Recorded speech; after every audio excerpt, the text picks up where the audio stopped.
நம்ம ஐயனார் சீரியல்ல எதிர்பார்க்காத பல ட்விஸ்ட் நடந்துகிட்டு இருக்குங்க. நிலா திவ்யாவோட ரூம்ல தங்கியிருக்காங்க. திவ்யா கிட்ட சோழன் தன்னை ஏமாத்தின கதைய எல்லாத்தையும் சொல்லி அழுதுகிட்டு இருக்காங்க. அந்த நேரத்துல பல்லவன் நிலாவுக்கு ஃபோன் பண்றாரு. "பல்லவா, நான் ரீச் ஆயிட்டேன். நீ எதுவும் பயப்படாத" அப்படின்னு நிலா சொல்றாங்க. பல்லவன் அழுதுகிட்டே, "அண்ணி, சோழனுக்கு ஆக்சிடென்ட் ஆயிடுச்சு. நாங்க எல்லாம் ஹாஸ்பிட்டல்ல தான் இருக்கோம். எனக்கு என்ன பண்றதுன்னே தெரியல அண்ணி. என் மனசு தாங்காம தான் நான் உங்ககிட்ட சொல்லிட்டேன்" அப்படின்னு பல்லவன் அழுதுகிட்டே சொல்றாரு. நிலா சோழனுக்கு ஆக்சிடென்ட் ஆன நியூஸ கேட்டு செம்ம ஷாக்கா வராங்க. திவ்யாவும், நீலாவும் சோழன பார்க்கறதுக்காக ஹாஸ்பிட்டல் கிளம்புறாங்க. ஹாஸ்பிட்டல்ல பல்லவன், சேரன், பாண்டியன், நடேசன் எல்லாரும் சோகமா வெளியில உட்கார்ந்திருக்காங்க. சோழன பார்க்கறதுக்காக நிலா வர்றத பார்த்து சேரன், பாண்டியன், நடேசன் 3 பேரும் செம்ம ஷாக்கா வராங்க. நிலா அழுதுகிட்டே சேரன்ட்ட போயிட்டு, "அண்ணே, என்னாச்சுண்ணே? எங்க இருக்காரு சோழன்? எப்படி இருக்காரு?" அப்படின்னு கேட்கறாங்க.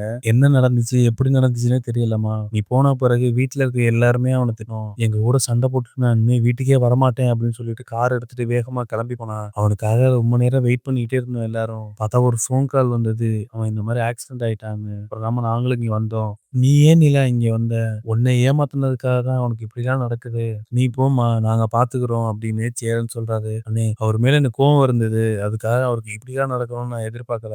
சோழனுக்கு ஆக்சிடென்ட் ஆச்சுன்னு நியூஸ் கேட்ட பிறகு என்னால எப்படின்னு அமைதியா இருக்க முடியும்" அப்படின்னு நிலா சேரன் கிட்ட சொல்றாங்க.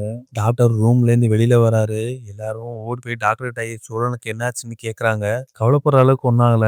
கையில கொஞ்சம் ஃப்ராக்சர் ஆயிருக்கு. தலையில கொஞ்சம் அடிபட்டிருக்கு. சீக்கிரமே சரியாயிருவாரு. இப்போ கொஞ்சம் இன்ஜெக்ஷன் போட்டிருக்கோம். தூங்கிட்டு இருக்காரு" அப்படின்னு சொல்றாங்க. "நாங்க போய் பார்க்கலாமா டாக்டர்?" அப்படின்னு நிலா கேட்கறாங்க. "அவர் கொஞ்சம் ரெஸ்ட் எடுக்கணும். அவர டிஸ்டர்ப் பண்ணாம பாருங்க" அப்படின்னு டாக்டர் சொல்றாங்க.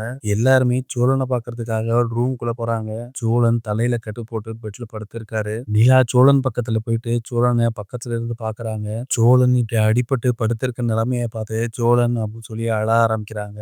நிலா அழறப்ப நிலாவோட கண்ணீர் சோழனோட கையில படுதுங்க. நிலாவோட கண்ணீர் பட்டதும் சோழன் லைட்டா கண்ணு முழிக்கிறாரு. நிலாவோட முகம் கொஞ்சம் லைட்டா மங்கலா தெரியுது. சோழன் நிலாவோட நினைவுதான் நினைச்சு நிலா நிலான்னு சொல்லிட்டு திருப்பி கண்ண மூடிறாரு. நிலா சோழன் தன்னோட பேரை சொல்லி புலம்புறத பார்த்துட்டு நிலா ரொம்ப பயங்கரமா அழ ஆரம்பிக்கிறாங்க.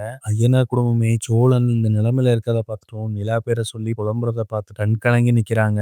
இதுதாங்க நாளைக்கு நடக்க போறது. ஐயனார் துணை சீரியல் அப்டேட் உடனே தெரிஞ்சுக்கணும்னா மறக்காம சீரியல் எக்ஸ்பிரஸ் சேனல சப்ஸ்கிரைப் பண்ணிக்கோங்க.